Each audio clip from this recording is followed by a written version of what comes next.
Bonsoir, bonsoir, peuple de Dieu, bonsoir, bien-aimés, vous qui êtes scotchés sur ADFM, la radio des ambassadeurs de Dieu, et vous suivez comme ça votre émission La Révélation du Christ. Nous sommes nombreux de savoir que vous êtes assez nombreux et qu'au fur et à mesure que les jours passent, vous devenez encore de plus en plus nombreux.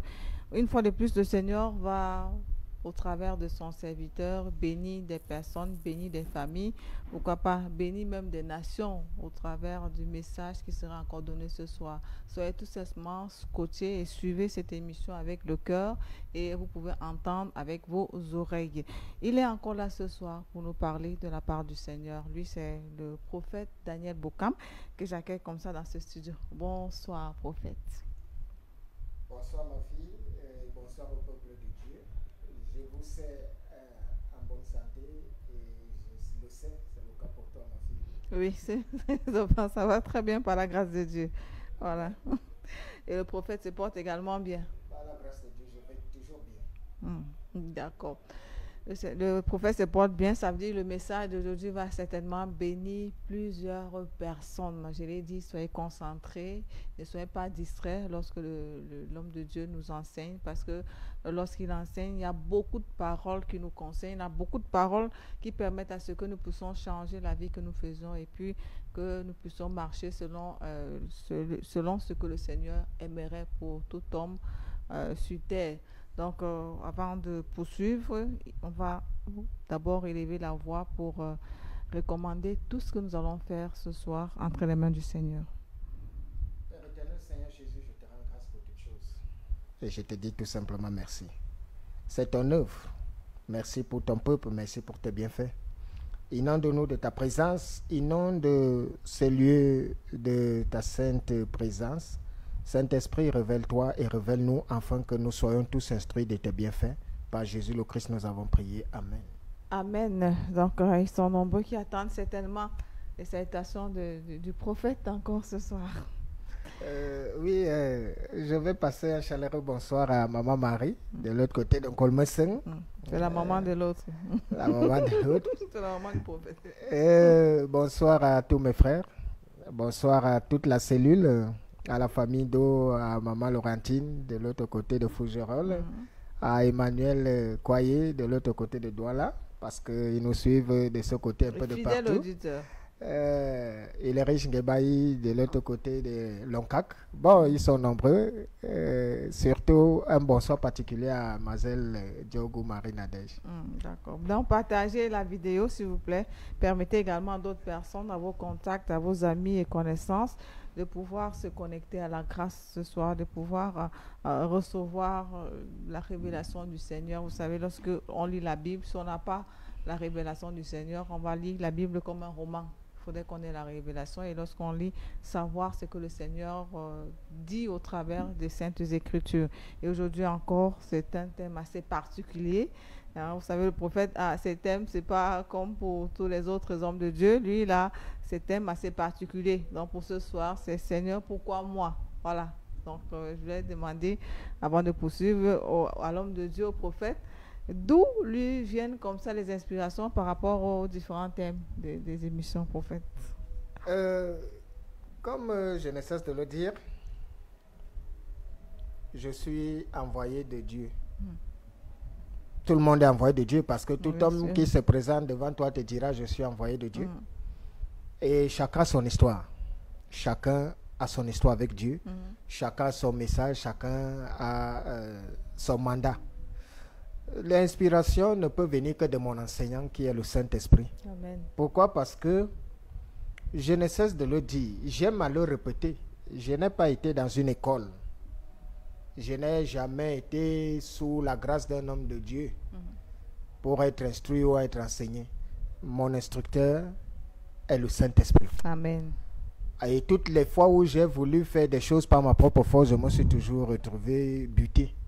Et je laisse Dieu parce que le Christ, quand il m'a envoyé vers vous aujourd'hui, ce n'est pas que beaucoup ont l'impression que je sors de nulle part. Mais pourtant, je suis à l'œuvre et au service de Dieu depuis que j'ai 8 ans. Amen. Ce qui veut dire que aujourd'hui, c'est maintenant au monde de découvrir cette œuvre. Amen. Or, la première mission assignée était dans la famille. Voilà pourquoi je suis ici par la vertu du Saint-Esprit, et chaque fois que je parle, c'est parce que c'est le Saint-Esprit qui me mandate et c'est le Christ qui m'a envoyé te révéler que toutes choses sont accomplies. Amen. Fais gaffe. Amen. Faites gaffe, faisons gaffe, nous tous, parce que nous sommes tous interpellés. Donc, nous sommes à la fin des temps et on doit marcher selon les principes et les lois du Seigneur pour pouvoir hériter le royaume des cieux. Donc, les contacts pour ceux qui pourront appeler après l'émission ou bien poser les questions à l'homme de Dieu après l'émission, le 691 62 98 33, 691 62 98 33, ou alors le 675 48 13 79, 675 48 13 79. Donc, concentrez-vous si vous avez une Bible, un bic, un cahier, une feuille. Donc, n'hésitez pas à prendre pour pouvoir élever des notes parce que le Seigneur va nous parler et on se concentre. Et nous nous inclinons comme ça vers le Seigneur. Alors, je rappelle encore le thème de ce soir, Seigneur, pourquoi moi? Voilà, une interrogation et on va recevoir la réponse par l'homme de Dieu. Amen. Amen. Comme je ne cesse de te le dire, je me sens privilégié, je me sens toujours heureux, je me sens vivant lorsqu'il m'est donné de révéler et de parler de l'œuvre de Dieu aux hommes. Lorsqu'il m'est donné de t'enseigner toi aujourd'hui, parce que je sais que tout le monde connaît Dieu. Je sais que tout le monde a déjà entendu. Et cette radio, comme avec son slogan et son logo, on te dit c'est la chaîne des ambassadeurs de Christ. Par conséquent, tous ceux qui sont connectés savent qu'il y a des messages et des messages. Mais je voudrais te dire, dans le message, il y a message, et il y a message, il y a révélation et révélation. Et il y a serviteur et serviteur. Pourquoi? Parce que je vais m'adresser particulièrement à toi. Toi, le paresseux qui m'entend aujourd'hui là. Toi qui ne veux pas servir Dieu là. Toi qui te caches derrière la tente des prophéties. Toi qui te connectes à cette chaîne, rien que parce que tu attends que des hommes de Dieu fassent des prophéties pour que ta vie change. Lorsque on doit prier pour toi, pour que tous les problèmes, toi qui attends seulement appeler, non, je suis malade, priez pour moi. Non, ma vie ne donne pas. Le diable a envahi ma vie. Je m'adresse à toi particulièrement. Arrête ça. Parce que tel que c'est parti là, tu n'es pas encore sorti de l'auberge. Ta souffrance sera continuelle. Ce n'est pas que je viens te maudire ici, mais je viens ici pour apporter. Je viens ici pour t'apporter la révélation et je viens ici pour te dire quoi faire. Parce qu'aujourd'hui, rassure-toi, nous sommes à la fin des temps.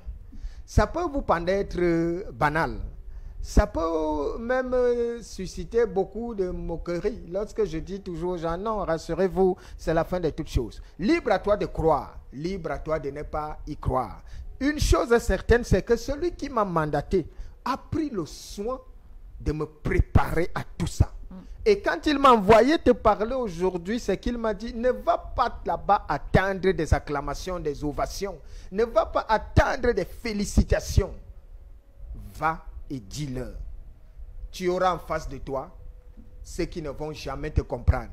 Tu auras en face de toi ceux qui vont te détester, ceux qui vont t'insulter, ceux qui vont te mépriser. Tu auras en face de toi ceux qui vont aimer. Mais je voudrais vous rassurer d'une chose. On ne peut pas lier l'œuvre de Dieu. On ne peut lier l'œuvre de Dieu. On ne peut attacher l'œuvre de Dieu parce que à la lumière de toutes choses, Jésus est Seigneur. Tu peux souvent le dire, tu peux souvent le répéter, mais je voudrais vous dire, regardez juste un cas majeur. Aujourd'hui, c'est jeudi. Ici, chez nous, c'est le jeudi qu'il y a généralement des mises en biais, des levées de corps.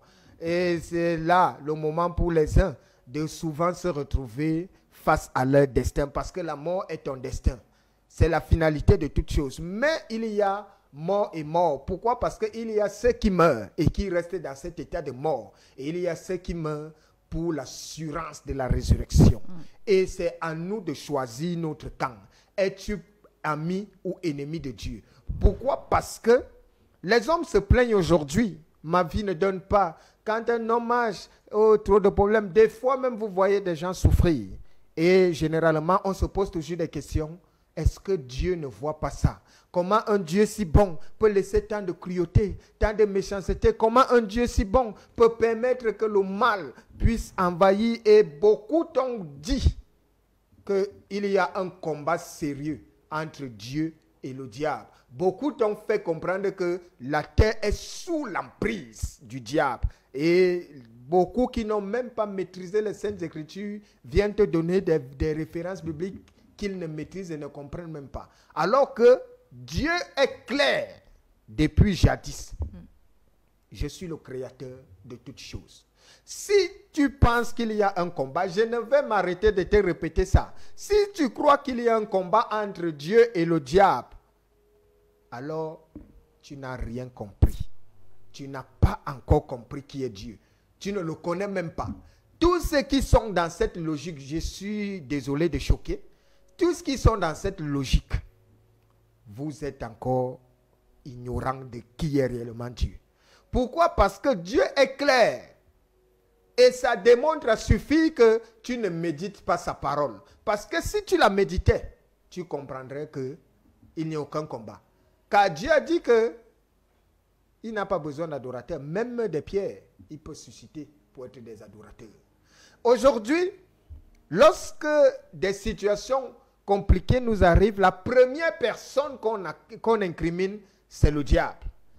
Lorsque tout va mal dans la vie des uns et des autres, c'est la sorcellerie, c'est les ceci, c'est les cela. Lorsque la maladie est en train de battre son plein, lorsque la mort précoce, on te dit non, c'est des autels, c'est des esprits.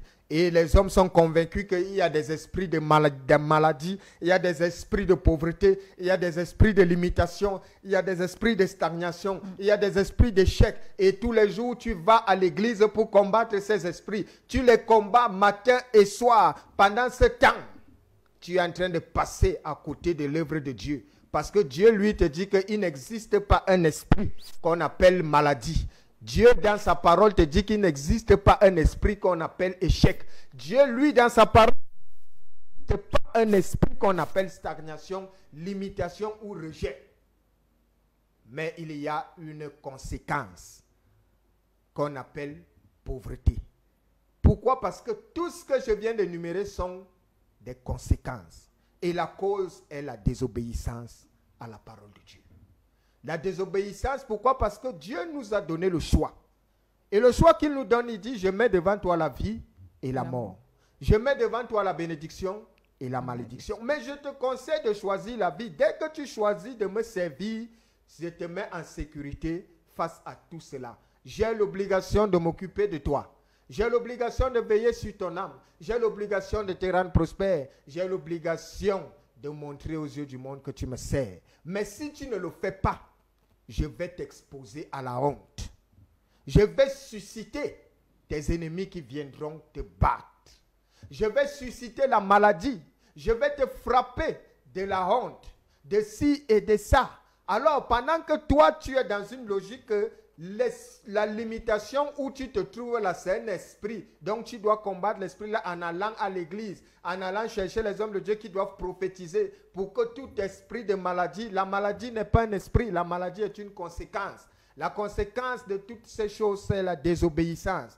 Pourquoi? Parce que si tu sais Dieu, il doit te mettre et te rendre en santé. Amen. En santé parce que tu as besoin de ça. Qui peut servir Dieu dans la maladie? Personne. Qui peut servir Dieu dans la souffrance, la douleur? Personne. Qui peut servir Dieu dans le rejet? Personne. Personne. Alors il faudrait qu'on se comprenne, peuple de Dieu, toi qui m'écoutes, quelle que soit la dimension, tous ceux qui veulent te dire qu'il y a un combat entre Dieu et le diable, veulent tout simplement te dire ceci. Voilà de quoi il s'agit. C'est pour dire aux uns aux autres que, attention, là où Dieu est là, il n'est pas en sécurité. Dieu n'est pas en sécurité parce que s'il s'amuse, le diable pourrait l'inverser à n'importe quel moment. Le diable peut le renverser. Pour ce faire, le combat, Dieu a toujours besoin d'être en éveil. Dieu doit toujours se tenir à carreau. C'est de ça qu'il s'agit parce que lorsqu'on parle d'un combat, ça veut dire qu'un peut gagner et un peut perdre. Et on ne sait jamais. Pour gagner, il faudrait rester en activité. Ça veut dire toujours être en train de s'entraîner pour être au-dessus de son adversaire.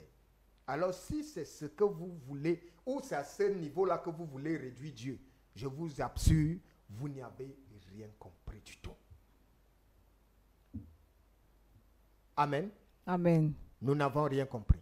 Cette œuvre est bien plus compliquée que ça. Dieu est formel. Et je vais vous rassurer, Dieu n'est en compétition avec personne. Amen. Dieu est Dieu. C'est pour ça qu'on l'appelle Dieu. Il a créé toutes choses. Il est le souverain, le maître. Il ne discute de rien.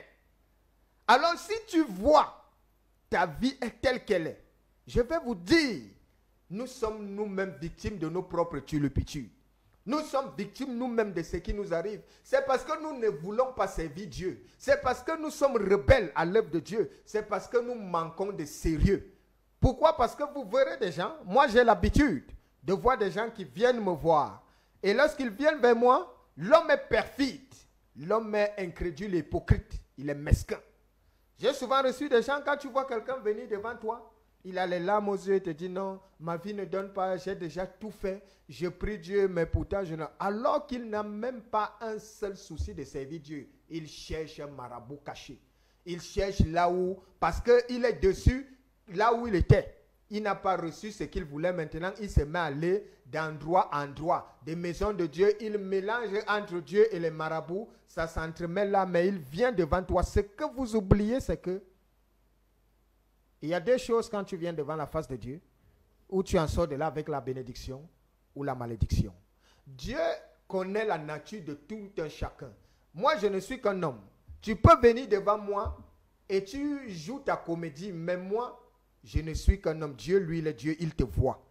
J'ai souvent eu en face de moi cette catégorie de personnes qui viennent, ils ne veulent pas servir Dieu, ils viennent pour des prophéties, ils viennent pour des miracles, ils viennent juste parce que tu dis, mais dès que tu commences à vouloir lui enseigner quoi faire pour que lui-même il soit son propre miracle, il disparaît. Il y a beaucoup qui viennent avec des situations, dès qu'ils trouvent une solution à ça, tu ne le verras plus jamais. Parce qu'ils ne venaient pas pour chercher à servir Dieu. Or, ce que tu oublies, c'est que une prophétie ne t'établit pas comme enfant de Dieu. Je ne te demande pas de renoncer parce que les hommes aiment la religion. Vous aimez la religion dans laquelle vous êtes. C'est pour ça que lorsque tu es dépassé de ta religion où tu ne trouves pas, tu commences à vadrouiller dans la prostitution spirituelle. Tu vas là-bas, tu cherches là-bas. Quand tu n'es pas satisfait, tu tournes, tu vas ici. Tu penses que tu verras Dieu dans tout ça. Alors rassure-toi, tu n'es qu'au début de tes problèmes. Et quand on parle aux gens de servir Dieu, chacun te dira, mais je sais Dieu. Laissez-moi vous dire qu'on ne dit pas aux hommes qu'on sait Dieu. C'est Dieu qui montre aux hommes que tu le sais. Amen. C'est Dieu qui montre aux hommes que tu le sais. Si je suis ici, vous croyez qu'un jour, je me suis levé dans mon subconscient, j'ai pensé être ici un jour, je n'étais qu'un enfant, je te parle souvent de mon histoire. Voilà mon histoire. Elle a commencé ici à Titi Garage. Je n'avais que 8 ans. Peut-être je ne suis jamais entré en profondeur. Je vais un peu te brosser un pan de mon histoire, de ma rencontre avec Christ. Pour que tu saches que je ne suis pas là pour te dire que j'ai suivi une voie, ou bien que j'ai rêvé et je me suis retrouvé, ou bien que je faisais des mauvaises choses et un matin je me suis levé, j'ai confessé et c'est là où le Seigneur m'a parlé que ma vocation c'est de le servir. Non. J'étais un enfant comme tout le reste. Un matin, je me lève avec ma sœur Nadège, on va pour puiser de l'eau. Parce qu'on avait coupé l'eau, nous étions ici à Titi Garage. Lorsque je vais puiser de l'eau avec elle, on allait à la source. Et on s'est levé à 5 heures pour pouvoir arriver parce qu'on savait qu'il devait avoir des gens. Nous sommes allés comme nous étions à proximité. Et alors, pendant que nous sommes descendus pour puiser de l'eau, il y avait un cerisier. Ma mère ne savait pas que l'eau que j'allais souvent le puiser le matin là, ce n'était pas parce qu'il voulait aller puiser, c'était les cerises qui m'en tiraient là-bas. Donc j'y allais souvent pour aller ramasser ces cerises là. Et c'était ça qui me motivait à souvent me lever à 5 heures. Un enfant de 8 ans, c'est vrai que nous n'étions pas très loin de la source. Mais ce jour, quand nous allons, ma soeur et moi, on a fini de puiser l'eau. On a fait le premier tour. Quand on redescend pour le deuxième tour, elle s'est avancée. Quand son récipient s'est rempli, elle s'est avancée, m'a laissé. Et quand elle m'a laissé, Quand mon récipient s'est rempli, je porte mon récipient, je mets sur la tête. Quand je commence à monter, j'ai ressenti une certaine fatigue. Une certaine fatigue qui s'est accaparée de moi. Et une lourdeur. J'ai recommencé, j'ai senti des palpitations qui m'étouffaient. Et j'avançais avec difficulté. Il était 5 heures, c'était noir, sombre partout. Et pendant que je m'avançais avec mon récipient sur la tête, j'ai suivi une voix énorme, avec effet comme si c'était le tonnerre qui m'appelle et me dit « Daniel ». Quand j'ai suivi cette voix, je me suis retourné. La première idée qui m'est venue en tête était que, comme maman disait que les endroits comme ça, c'est des endroits où il y a les fantômes qui y demeurent.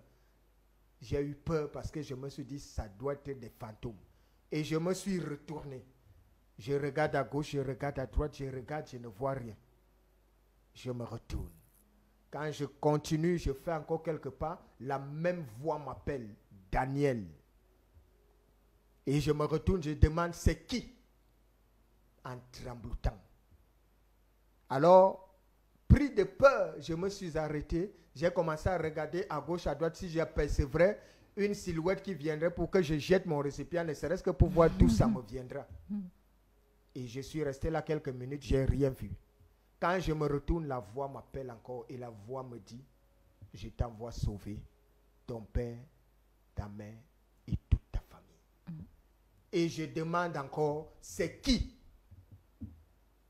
Et quand je me suis retourné, je me suis senti faible et j'ai glissé. La seule force que j'ai eue à ce moment, c'était de maîtriser mon récipient. Pendant ce moment, maman s'était réveillée et elle a demandé à ma grande soeur où est l'enfant. Qu'elle lui ait dit, il est encore là-bas. Elle l'a donc chassé, qu'elle vienne me chercher. Et c'est là où la voix m'a apparu, m'a appelé encore pour la 3e fois. Et quand ma soeur est arrivée, elle m'a trouvé, j'avais un genou au sol et je tenais un arbuste. Elle a juste pris mon récipient.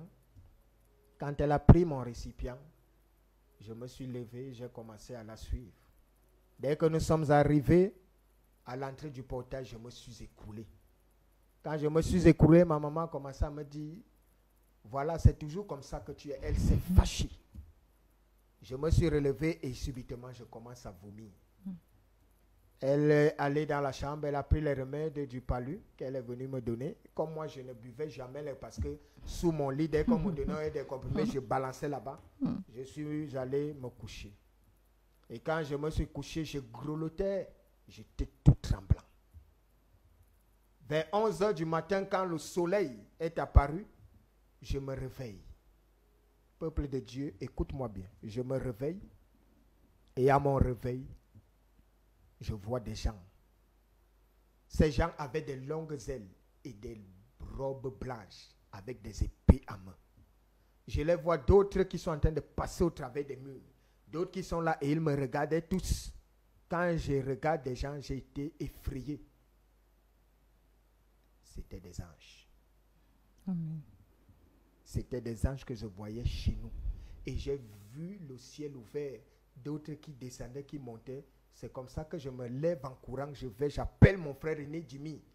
Je lui dis, je suis en train de voir des gens. Il me dit, quels gens? Je lui dis, les voici, ils passent même, d'autres sont en train de te toucher. Les polices se retournent, mais tu es sorcier? Je lui dis, je ne sais pas. Mais je vois des gens avec des longues ailes. Et il y en a qui ont des épées. Il y a d'autres qui ont des trucs comme des papiers. C'était des papyrus, des rouleaux. Peuple de Dieu, mon histoire, tu dois la connaître. Je ne me suis pas levé pour venir te raconter des histoires. Et c'est pour ça que je vais te dire aujourd'hui, si je te parle de ces choses, et que c'est dans le but d'impressionner ou bien j'utilise le nom de Dieu Tout-Puissant à tort et à travers, cette année ne me terminera pas ici sur cette terre. Mais si je suis prophète établi de Dieu, chaque fois que j'ouvre la bouche, je sais qui m'a mandaté. Amen. Je suis dans toute la puissance du ciel. Celui qui m'a envoyé est au contrôle de cette œuvre. Amen. Celui qui m'envoie te parler, c'est le Christ. Chacun peut te parler de Christ, il y en a tellement. Mais chaque fois que je viendrai te parler, j'ai une histoire. Parce que ma rencontre avec Christ ne s'est pas faite de façon, j'ai beaucoup à te dire. Et si je suis là aujourd'hui, c'est parce qu'aujourd'hui, il m'a demandé, va leur dire maintenant. Tu as fini le travail dans la famille, il est temps que le monde te connaisse. Tu n'as pas besoin de savoir comment je ferai que le monde soit au courant. Amen. C'est moi qui m'occupe de cette œuvre. Toi, dis-leur simplement tout ce que j'ai eu à te dire. Et c'est pour ça que quand je viens ici au-devant de vous, je sais de quoi je parle. Je parle avec assurance. Je parle avec autorité de ce que je connais et de ce que j'ai vu. Quitte à ce que vous y croyez ou pas, ce n'est pas mon problème. Mais j'ai le souci que chacun de vous sache que Dieu est vivant. Amen. Que chacun de vous sache que lorsque nous sommes dans les problèmes, le message que tu as reçu hier que les hôtels là, impossible, arrête ça. C'est toi-même qui es victime de tes propres turpitudes. C'est toi qui ne veux pas servir Dieu. Et le Dieu qu'on sert est un Dieu souverain. Quand tu le sers, tu n'as pas besoin de dire aux gens que je sais Dieu. Parce qu'il doit. C'est Dieu qui montre aux gens que tu le sers. Alors aujourd'hui, le thème pour lequel je suis venu, c'est ce que tu ne cesses de te poser comme question tous les jours. Lorsque tout va mal dans ta vie, Seigneur, pourquoi moi? Il y a des gens qui pleurent. Il y a des gens qui sont abattus. Même aujourd'hui, lorsque tu as entre les mains ceux qui sont en train, qui ont fait des levées, qui sont dans la veillée en train de pleurer, tu te demandes pourquoi, Seigneur? Quand ta vie ne donne pas, tu demandes à Dieu pourquoi. Lorsque la maladie, lorsque l'échec, généralement, quand vous voyez des gens souffrir, la première idée et la première chose qui nous vient en tête, c'est Seigneur, pourquoi moi? Oh, pendant ce temps, il y en a qui prospèrent à gauche. Oh, pendant ce temps, il y en a qui se lèvent. Des fois même, tu pries. Tu es fatigué dans cet temps, dans cette langue. Tu ne sais même plus à quel sens se vouer. Et tu demandes au fond de toi, Seigneur, pourquoi moi? Alors, je vais t'inviter à ouvrir ta Bible dans le livre de Nombre, chapitre 14. Nombre, chapitre 14, du 34e verset au 38e verset, afin que tu aies la réponse de pourquoi toi. Nombre chapitre 14, du 34e verset au 38e. Nombre chapitre 14, du 34e verset au 38e, c'est bien ça? Oui. Il est écrit: de même que vous avez mis 40 jours à explorer le pays, vous porterez la peine de vos iniquités 40 années, une année pour chaque jour, et vous saurez ce que c'est que d'être privé de ma présence. Moi, l'Éternel, j'ai parlé, et c'est ainsi que je traiterai cette méchante assemblée qui s'est réunie contre moi. Ils seront consumés dans ce désert, ils y mourront. Verset 36. Les hommes que Moïse avait envoyés pour explorer le pays et qui, à leur retour, avaient murmuré contre lui toute une assemblée en décriant le pays. Ces hommes qui avaient décrié le pays moururent frappés d'une plaie devant l'Éternel. Verset 38. Josué, fils de Nun, et Caleb, fils de Jephné, restèrent seuls vivants parmi ces hommes qui étaient allés pour explorer le pays. Amen. Amen. Alors, peuple de Dieu, je vais attirer ton attention au verset 34. Il y a deux choses importantes qui requièrent notre attention. Dieu dit au peuple d'Israël, vous allez passer 40 ans, une année pour chaque jour. Pourquoi? Quelle est la symbolique 40 ans? 40 ans devant Dieu, c'était 40 jours ou 4 jours. Il a dit, vous allez passer 40 ans. Comme je passe le temps à vous dire ici là que le temps de Dieu n'est pas le nôtre. Nous sommes à la fin de toutes choses. 1000 ans pour toi est un jour devant Dieu. Et cependant, quand on continue la lecture, Dieu a dit, vous saurez ce que c'est que d'être privé de ma présence. Alors voilà la réponse à ta question. Lorsque tu te lèves et que tu vois tout va mal dans ta vie, c'est parce que tu es privé de la présence de Dieu. Pourquoi est-ce que je viens donc être privé de la présence de Dieu? Qu'est-ce qui amène un homme à être privé de la présence de Dieu? De un, c'est l'incrédulité. L'incrédulité parce que ceux qui ne croient pas en Dieu deviennent automatiquement les ennemis de Dieu. Et quand tu es ennemi de Dieu, tu dois subir les frasques et les foudres qui sont le partage de ceux qui ne servent pas Dieu. Quand tu es privé de la présence de Dieu, c'est là où tu te retrouves dans le manque. C'est là où tu te retrouves dans la limitation, dans la mort précoce. Pourquoi? Parce que Israël, à ce moment, est en face de sa bénédiction, mais il a douté. Et qu'est-ce qui s'est passé? Dieu automatiquement a frappé. Et nous suivons tout le reste parce que c'est à partir d'ici que les problèmes d'Israël ont commencé avec Dieu. C'est à partir d'ici que la venue de Christ s'est accentuée. Pourquoi? Parce que dès cet instant, Israël a déçu Dieu. Et Dieu a dit, comme je vous ai trop aimé, à partir de maintenant, je vous rejette. Ceux qui vont me servir, parce que j'avais pris sur moi que vous étiez mon peuple, au détriment de d'autres peuples. Maintenant, il va se passer quoi? La grâce viendra. Et la grâce, c'est qui? C'est le Christ. Avec sa venue, tous ceux qui n'étaient pas éligibles pour être enfants de Dieu deviendront enfants de Dieu. Amen. C'est à partir d'ici que tout était possible. Parce que le peuple de Dieu l'a déçu. Et le Christ est venu. Souvenez-vous, lors du dernier repas, il a parlé de quoi? Du renouvellement de l'alliance. Il a dit, ceci est mon sang. Le sang de la nouvelle alliance. Voilà pourquoi quand vous entendez, on parlait de grâce, la grâce, c'est parce qu'à partir du moment où Israël, qui était le peuple de Dieu, a déçu Dieu, Dieu a dit la grâce. Pourquoi? Parce que ceux qui n'étaient pas éligibles hier le seront aujourd'hui. Mais cependant, revenons au vif de nos problèmes. Nous sommes dans les problèmes. Toi qui m'écoutes, quand tu dois préparer un examen, vous avez déjà vu quelqu'un réussir un examen sans sacrifice? Non. Quand tu dois préparer ou passer un examen, qu'est-ce que tu fais pour pouvoir l'avoir? Tu te disciplines. Pendant que les autres dorment, 5 heures, tu es debout. 3 heures, tu es là. Et c'est toi qui étudies jour et nuit. Pourquoi tu étudies comme ça? Parce que tu veux avoir ton examen.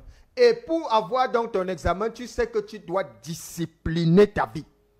C'est pareil pour les athlètes ou pour des gens qui veulent réussir. Il y a des gens qui font le choix d'échouer. Pourquoi? Parce que pendant que d'autres sont en train de discipliner leur vie, il peut se retrouver dans les boîtes. Il peut se retrouver à faire ci ou ça. Mais lui, il préfère s'asseoir à tout cela et de se dire non, pour que j'atteigne un certain niveau, il faudrait que je mette tout ça de côté afin d'y parvenir. Et pour ça, donc, c'est des sacrifices. Mais maintenant, toi, tu penses que pour être enfant de Dieu, c'est une affaire aussi banale. C'est des sacrifices énormes que tu devras faire. Et ces sacrifices, c'est ça qui font de toi un enfant de Dieu. Voilà pourquoi tous les jours, je te dis, on n'est pas enfant de Dieu par la prière ou par quoi que ce soit. C'est un processus. Et dans ce processus, il y a des sacrifices énormes qui t'incombent pour que tu deviennes enfant de Dieu. Pourquoi aujourd'hui, je ne prospère pas? Pourquoi aujourd'hui je ne réussis pas? Pourquoi aujourd'hui je suis malade? Pourquoi aujourd'hui je suis humilié? Pourquoi aujourd'hui je suis rejeté? Est-ce possible que moi, étant enfant de Dieu, ce soit mon partage? Si tu es enfant de Dieu et que tu es dans cet état, je te dis, arrête de te mentir toi-même. Tu n'es pas enfant de Dieu, tu es chrétien. Oui, parce que le chrétien, c'est lui qui se retrouve dans cette situation. Un chrétien n'est pas forcément un enfant de Dieu. Un chrétien, c'est celui qui épouse la religion. Et dans la religion, nous savons que c'est des manipulations humaines. C'est des hommes qui sont tapis dans l'art. Parce que Dieu ne reconnaît aucune religion. Dieu reconnaît sa parole. Et sa parole est souveraine. Si tu te vois, toi qui m'écoutes aujourd'hui, tu essayes des choses, ça ne va pas. C'est pour ça que je viens et je reviens. Parce que je ne cesse de vous dire tous les jours que je n'ai même pas encore commencé l'enseignement proprement dit. Je n'ai pas encore commencé. Je ne peux pas aller dans le vif du sujet quand je ne suis pas sûr qu'on a compris réellement le pourquoi, le si ou le ça. Pourquoi nous réussissons, pourquoi nous échouons, pourquoi. Parce qu'aujourd'hui, beaucoup sont allés se cacher dans un message de paresse qui leur dit non, si tu ne réussis pas, c'est parce que c'est des autels qui t'empêchent de prospérer. Tu ne réussis pas, c'est parce que c'est des esprits qui réclament ton âme. Et des gens se lèvent et partent à gauche, à droite. Je vous ai raconté l'histoire de Balaam et de Balak avec le peuple d'Israël ici. Je vous avais parlé de ce que Balaam a cherché à maudire Israël. À l'issue d'Israël, mais elle n'a jamais pu le maudire. Pourquoi? Parce qu'on ne peut maudire celui qui est devant la face de Dieu. Toi qui m'écoutes, tu ne prospères pas. C'est qui le problème? Non, c'est la sorcellerie. Ce que tu ne sais pas, c'est que Dieu dit que ceux qui sont privés de ma présence, voilà ce qui est votre partage. Je vais mettre. Je vais susciter sur vous la honte. Je vais susciter en vous l'échec. Je vais susciter en vous la limitation, la stagnation. Tout ça ne sont pas des esprits. Les maladies, la mort précoce, la pauvreté, la limitation ne sont pas des esprits. C'est des conséquences de notre refus d'être au service de Dieu. Parce que toute personne qui sert Dieu de façon sacrificielle et sérieuse doit prospérer et doit être bénie. Amen. Parce que Dieu bénit tous ceux qui sont à son service. Amen. La bénédiction dont je te parle, il faudrait que je t'explique bien comment ça marche avec Dieu. Ne crois pas que tout le monde qui dans Israël était appelé à devenir prophète. Ne crois pas que tout le monde était appelé à être roi. Il y avait là des forgerons, il y avait là des menuisiers, il y avait là ci ou ça. Dieu te bénit dans l'état et l'endroit où tu es. Ça veut dire que ma soeur, si tu vends les beignets, Dieu doit te bénir pour que tes beignets te permettent de construire une maison et être à l'abri du besoin. Amen. Ma soeur, si tu as un salon de coiffure, Dieu rend ton salon prospère. Tu n'as pas besoin d'avoir un très grand salon, mais la faveur de Dieu fait de telle sorte que tu es indépendante et tu n'as besoin de rien parce que Dieu doit s'occuper de toi. Voilà comment Dieu bénit ses enfants. Si tu es forgeron, Dieu suscite des clients qui viendront, menuisier ou maçon. C'est de ça qu'il s'agit parce que Dieu doit te bénir là où tu es. Quand je vous parle de que Dieu bénit ses enfants, n'allez pas croire que tu n'as pas été à l'école, tu deviendras ministre parce que Dieu peut faire ça, certes. Mais il doit te bénir là où tu es. Ça veut dire que si tu commences à faire un marché ici, là, tu dois prospérer. Amen. Ça veut dire que tout ce que tu entreprends prospère. Et c'est par là que Dieu répond aux gens pour montrer que tu me sers et moi je te mets en sécurité. Amen. Pourquoi ce n'est pas ton cas? Pourquoi tu n'arrives pas à être en santé, à prospérer? La maladie que vous croyez, qui suscite la maladie, c'est Dieu. Dans Deutéronome 28, il est clair là-dessus. Il dit que je vais envoyer la maladie sur toi. Il ne dit pas que le diable, quand il dit je suscite, c'est pour te dire que toi qui es là, qui ne veut pas me servir, sache que ceux qui ne sont pas avec moi sont contre moi. Et ceux qui sont contre moi, je m'en fous d'eux. Je les expose à la honte. C'est pour ça que le verset 34, je veux que tu t'arrêtes dessus. Tu es privé de la présence de Dieu. Pourquoi? Parce que tu manques de sérieux. Et pour ce faire, tu préfères te donner bonne conscience. Rassurez-vous, la première bénédiction que Dieu offre aux hommes, c'est sur terre. C'est sur terre. Il doit te bénir si tu as son service, parce que c'est ce qu'il dit. Dès que tu es en alliance avec Dieu, Dieu doit te bénir. Il te bénit là où tu es. Ma soeur, ne cherche pas à être ministre. Il y a ceux qui sont appelés à être ministres. Si c'est le commerce que tu fais, ce commerce va prospérer quand tu es au service de Dieu. Amen.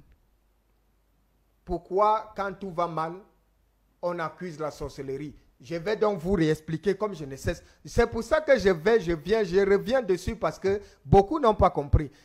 Si tu vois un sorcier venir te tuer, ce n'est pas qu'il s'est levé de son chef, c'est Dieu qui le suscite pour qu'il t'atteigne.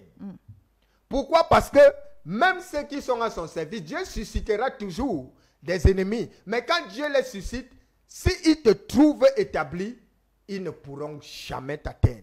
Parce que le psaume 23 est clair là-dessus. L'Éternel est mon berger. Je ne manquerai de rien. Il me fait reposer dans des verts pâturages. Et quand tu lis le psaume 75, il te dit, l'élévation ne vient ni de l'Orient, ni de l'Occident. Mais l'Éternel seul est celui qui élève. L'Éternel fait toutes ces choses.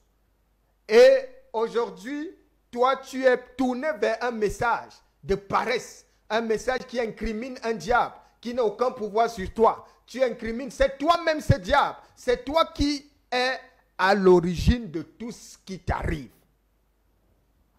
Fais une rétrospection de ta propre marche avec Christ. Regarde ta vie. Tu penses que pour que Abraham soit béni, c'était une histoire facile? Jacob se retrouve face à Dieu. Qu'est-ce qu'il fait? Il bagarre Il bagarre alors que le simple fait d'être à la vie de Dieu doit être béni. Maintenant, il bagarre pour être béni. Sachez que la bénédiction est conditionnée par le service. Si tu ne sais pas Dieu, tu ne peux être béni. Le Christ nous a prévenu en nous disant, à partir de Jean-Baptiste, le royaume des cieux est forcé. Et seuls les violents s'en accaparent. La violence dont le Christ parle ici, ce n'est pas d'aller charger tes muscles pour faire un combat de boxe. Oui, tu peux charger tes muscles, mais spirituellement. Pendant que les gens sont en train de dormir, toi tu es en train de méditer la parole. Pendant que des gens ne veulent pas jeûner, toi tu prends des jeûnes. Pendant que ceux-là font les petits malins, on te voit toujours dans la présence de Dieu. C'est alors là que tu auras du succès dans toutes tes entreprises. Pourquoi? Parce que Josué chapitre 1 doit s'appliquer à ta vie. Quand Dieu a dit à Moïse, dis à Josué que pour qu'il prospère, il doit méditer la parole. Que ce livre ne s'éloigne point de toi. Médite-le jour et nuit. Oui. C'est alors que tu auras du succès dans toutes tes entreprises. Aujourd'hui, tu es dans la honte. Dieu bénit les gens. Je voudrais vous dire, il y a des gens qui servent Dieu et qui sont bénis. Amen. Il y a des gens là. C'est parce que la pauvreté a tellement traumatisé les uns les autres que aujourd'hui, quand on voit un homme béni, la première chose qui vient à l'idée, ces femmes-là, c'est le moukouaye, c'est la sorcellerie. C'est juste pour se consoler comme ça. Et il y a d'aucuns qui sont dans une logique, non, mieux je suis pauvre, mieux je vais mourir, la pauvreté génère parce que, écoutez, vous êtes dans l'erreur. Je me reprends pour une meilleure compréhension. Tu n'as pas besoin d'être président de la République. Tu n'as pas besoin d'être ministre. Mais quand tu sais Dieu, Dieu doit s'occuper de toi. Amen. Si Dieu ne s'occupe pas de toi, le problème te revient. Tu manques de sérieux. Et si tu vois la mort précoce, parce que Dieu a dit que je ne sais pas et je te mets au défi. Si tu méditais la parole de Dieu, tu n'as pas besoin de Dieu, Jean, que tu sais Dieu. Tous qui méditent la parole sont au courant et connaissent qui est Dieu. Parce que dans la sainte parole, il a laissé. Vous qui m'écoutez, est-ce que vous aimez la parole de Dieu? Vous méditez la parole de Dieu? Impossible. Mais vous n'aimez pas la vérité. Je suis désolé, je vais vous dire la vérité telle qu'elle est. Quitte à ce que vous me haïssez, mais celui qui m'a envoyé m'a demandé de vous dire la vérité crue. Parce que c'est elle qui peut vous sauver. Amen. Allez là où on va vous caresser, dans le sens du poil pour vous faire comprendre que non, ce n'est pas de ta faute si tu es aujourd'hui comme ça, c'est de ta faute. C'est toi et toi seul. Parce que si tu te lèves de là où tu es, tu te fais violence, tu verras que Dieu est fidèle. Il y a des gens qui viennent me voir et je leur dis, tu n'as pas besoin de pouvoir attendre une prophétie, un miracle. Mets-toi à l'œuvre de Dieu. Mets Dieu à l'épreuve. Pourquoi tu ne mets pas Dieu à l'épreuve? Tu cours attendre des prophéties, des miracles. Tu ne verras jamais Dieu parce qu'on peut prophétiser sur toi, tu meurs. Est-ce que la prophétie fait de toi un enfant de Dieu? Est-ce que le miracle fait? Tu es un miracle. Mais comme nous pensons, on ne joue pas avec Dieu parce que Dieu est clair là. Si tu me sers, je dois te mettre en sécurité. Alors aujourd'hui, tu te poses la question, Seigneur, pourquoi moi? Dieu n'est pas dans l'émotion quand tu ne le sais pas. Et voilà ce qu'il dit à Israël, son peuple bien-aimé. Tu verras ce que c'est que d'être privé de ma face. Et dès qu'Israël était privé de sa face, qu'est-ce qui s'est passé? Les morts ont commencé, la stagnation a commencé de leur partage, la limitation, le manque, l'échec, la pauvreté. Pourquoi? Parce que tu es privé de la présence de Dieu. Oh, tu n'as besoin, tout enfant de Dieu a ce qu'on appelle la présence divine. Et la présence divine, c'est ce que toi, tu appelles la chance. La chance n'existe pas. Ne regarde jamais la vie de quelqu'un, de ton voisin, de ton prochain. Ne regarde pas sa vie, regarde ta vie. Ne vois pas si celui-là, puis tu ne sais même pas d'ailleurs parce qu'il vit chez lui, toi tu vis chez toi. Alors tu ne sais pas s'il prie ou ne prie pas. Ne critique pas sa vie, regarde ta vie. Mets Dieu à l'épreuve. Amen. Arrête de faire la sorcellerie. Arrête de chercher des marabouts cachés. Je vous raconte une histoire. Une dame est venue me voir. Pendant que j'étais à l'hôpital avec mon papa, elle est arrivée là-bas, elle a commencé à pleurer à chaudes larmes. Elle me dit, homme de Dieu, je ne vais pas te mentir. Les marabouts, c'est moi. Les prêtres et tout ça, c'est moi. J'ai déjà marché partout des années. Mais je n'ai trouvé aucune solution. Alors pendant que je me plaignais, je suis tombé sur ton frère qui m'a dit, va voir mon grand frère, il est prophète. Et c'est pour ça que je suis venu parce que je voudrais que le Seigneur m'aide. Elle était possédée et elle avait marché partout. Alors quand cette femme est venue, je lui ai dit, moi je ne suis qu'un homme, je ne peux rien faire pour toi. Mais le Christ, oui, il fait toutes choses. Si tu veux voir le Christ, tu le verras et tu seras délivré. Alors quand cette femme a commencé à venir pour que nous prions, je vous rassure, peuple de Dieu, l'homme est perfide et mesquin. Cette femme qui a pleuré qu'elle a marché partout pendant des années, elle trimballait une maladie. Un jour, elle est venue, elle avait une perte de sang depuis plus de 15 ans. Mais ce jour, elle ne me l'a pas dit. Mais quand elle s'est levée pour faire son témoignage, elle disait aux gens, elle n'a pas dit ça au prophète. Mais ça, elle a pris pour témoin sa copine. Et sa copine lui a dit, c'est vrai, parce que je connais ce problème. Mais aujourd'hui, peuple de Dieu, cette femme a reçu sa délivrance à tous les niveaux possibles. Amen. Mais le jour où je lui ai dit, maintenant, je ne te demande pas de laisser tes prêtres comme vous les aimez, trop bien ceci, ou abandonner ta religion. Viens écouter maintenant la parole de Dieu pour que tu saches quoi faire dorénavant. Dès que je lui ai parlé de l'enseignement de la parole de Dieu, elle me voit souvent en route, elle envoie le visage à côté, elle se cache. Vous pensez que ce n'est pas un cas isolé, ils sont légion. Moi, je suis au service de Dieu. Et mon rôle, comme je viens ici, je vous le dis, je viens pour ouvrir les yeux au peuple de Dieu. Je viens pour te dire, mets Dieu à l'épreuve. Amen. Pour voir s'il est vivant ou pas. Pour voir, parce que Dieu a dit que mettez-moi à l'épreuve. Pour voir si pour vous, je n'ouvrirai pas les écluses des cieux. Si pour vous, je ne menacerai pas le dévoreur. Mettez-moi à l'épreuve. On ne marche pas avec Dieu sans le mettre à l'épreuve. Et mettre Dieu à l'épreuve, c'est quand tu as son service, tu dois, lorsque tout va mal, comme Ézéchias a fait. Lorsqu'il était dans la maladie et qu'Ésaïe est venu lui dire, tu vas mourir parce que Dieu a dit que tu mourras. Qu'est-ce qu'il a fait? Il a mis Dieu à l'épreuve. Parce qu'il a dit, souviens-toi que je suis à ton service. Au lieu de venir te concentrer à la radio pour écouter les hommes de Dieu, pour écouter les je prophétise sur ta vie ou je fais des prières pour dire amen là-bas, tu manques de sérieux. Tu manques de sérieux. C'est vrai que la vérité énerve. Pendant qu'elle parle, tu peux même arrêter ton poste parce que tu ne veux pas écouter ce message. Mais je vais vous dire, quand tu veux aider des gens, et c'est ce qui a causé les problèmes au grand enseignant, qui est le Christ.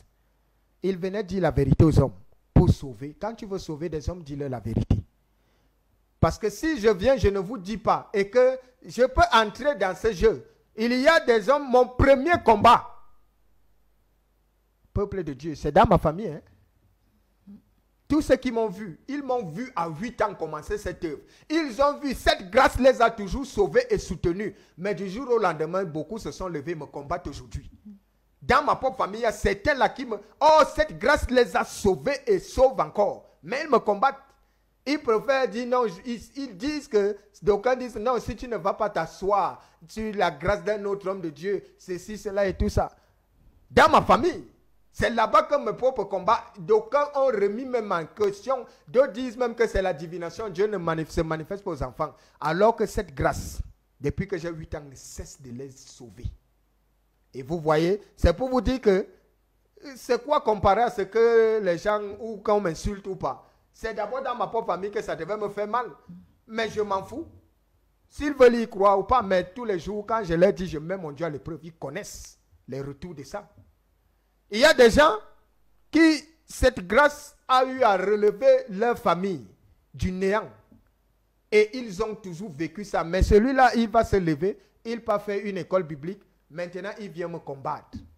Quand je parle, il contredit. Mais toi, tu allais te faire enseigner des hommes. Moi, le Saint-Esprit m'enseigne. Tu veux venir me combattre. Mais vous voyez qu'il y a un problème, peuple de Dieu. C'est comme ça que les hommes sont. Alors, le grand enseignant m'a préparé à tout cela. Et pour ce faire, moi, je lui ai dit une chose. Si tu crois que je vais me lever pour aller parler de toi et que je dépends des hommes, je ne le ferai pas. Mets-moi à l'abri du besoin, du manque. Montre-leur que c'est toi qui m'envoies. Je ne dois dépendre d'aucun homme. Pourquoi? Parce que si tu me laisses dépendre d'un homme, ils vont corrompre ton message comme ça se passe aujourd'hui. Il y a beaucoup d'hommes de Dieu qui sont tenus parce qu'ils sont sous l'emprise de certaines personnes qui ont des moyens. Au lieu de dire la vérité, c'est celui qui a les moyens là qui fait la loi. Ce n'est pas possible avec l'œuvre de Dieu. Si Dieu t'a réellement appelé, il doit s'occuper de toi. Ou alors quitte dans cette histoire. Parce que j'ai dit à Christ quand il m'a dit va, je lui ai dit impossible. Où je suis à l'abri du manque, tu dois montrer. Et quand il m'a dit tu es à l'abri du manque et du besoin, tu ne dépendras d'aucun homme et tu ne dépendras que de moi et moi seul. Ça veut dire que quand il me dit dis A, que ce A vous plaise ou pas, je le dirai. Ça veut dire que je ne viens pas que vous m'applaudissiez ou que vous disiez non, oh, tu as bien pris. Non, je viens pour vous sauver. Alors, peuple de Dieu, aujourd'hui, encore une fois de plus, je parle, mais je voudrais vous mettre au défi. Retenons les dates pour ceux qui m'écoutent. Si quelqu'un a même un bic ou quelque chose ou un calepin, retiens, chaque fois que tu m'entends parler, retiens seulement les dates. Je mets mon Dieu à l'épreuve. Tu peux croire que je ne sais pas où je vais ou quoi que je fais. Tu peux croire que comme je suis ici là, c'est parce que je manque quoi faire. Mais c'est parce que celui qui m'envoie, c'est le Christ. Amen. Et comme c'est le Christ, ce n'est pas à moi de te prouver que c'est le Christ qui m'envoie. C'est lui qui doit montrer aux hommes que c'est lui qui m'envoie. Tout comme mon histoire, j'ai pris sur moi, je t'ai dit, si je viens ici pour vous raconter des histoires, la fin de cette année ne me trouvera pas sur terre. Mais si ce n'est que de ce côté-là, rassurez-vous, vous me verrez encore des années et des années. Amen. Parce que s'il dit que je dois quitter ce monde, tous ces enfants quittent ce monde étant fatigués de vivre, ça doit être mon partage d'abord. Ou c'est ça ou ce n'est pas ça. Alors je voudrais que tu te lèves aujourd'hui et que tu saches que les problèmes qui sont ton partage, c'est parce que tu es privé de la présence de Dieu. C'est pour ça que tu es dans les problèmes. Ne pense pas que la pauvreté est un esprit. Ne crois pas que la limitation, ne crois pas que le rejet, ne crois pas que l'échec, ne crois pas que tout ce qui se produit là, c'est des esprits. Les esprits sont manifestes. Les esprits, c'est la jalousie, la haine, la colère, l'envie, la convoitise. C'est ça des esprits contre lesquels tu dois combattre. C'est pour ça que le générique de notre mission te dit, pour voir Dieu, il doit faire tomber ces esprits. Il doit briser toutes ces choses. Mais, quant à la pauvreté est une conséquence. Quant à la limitation, quant au manque, quant à l'échec, c'est les conséquences du fait d'être privé de la présence de Dieu. Alors, si toi qui m'écoutes, tu te retrouves que tout va mal dans ta vie, je te dis à l'affirmatif, tu es privé de la présence de Dieu. Être privé de la présence de Dieu ne signifie pas, le Christ, ça veut dire qu'il peut pleuvoir.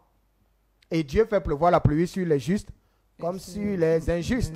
Ça veut dire que quand l'année commence, tu peux avoir l'impression que tout ira pour toi. Ça commence à te donner l'impression comme ça, mais après du jour au lendemain, ça passe, et une année passe. Tu es toujours là, sur place. Quand la nouvelle année commence, ça te donne, tu te retrouves à faire 10 ans, là, sur place. Non. Si tu t'es rendu compte qu'il y a ça, tout ce que moi je te dis, je ne te demande pas d'abandonner ta religion, vous aimez ces choses-là. Je ne te demande pas d'abandonner ta religion. Tu peux m'appeler, comme beaucoup le font d'ailleurs, et je te montrerai quoi faire.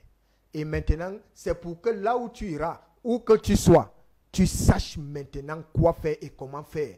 Comment faire pour voir la face de Dieu. Comment faire pour être béni. Comment faire pour prospérer. Je suis là pour te dire. Toi-même, je te montre et toi-même, tu feras tes exploits.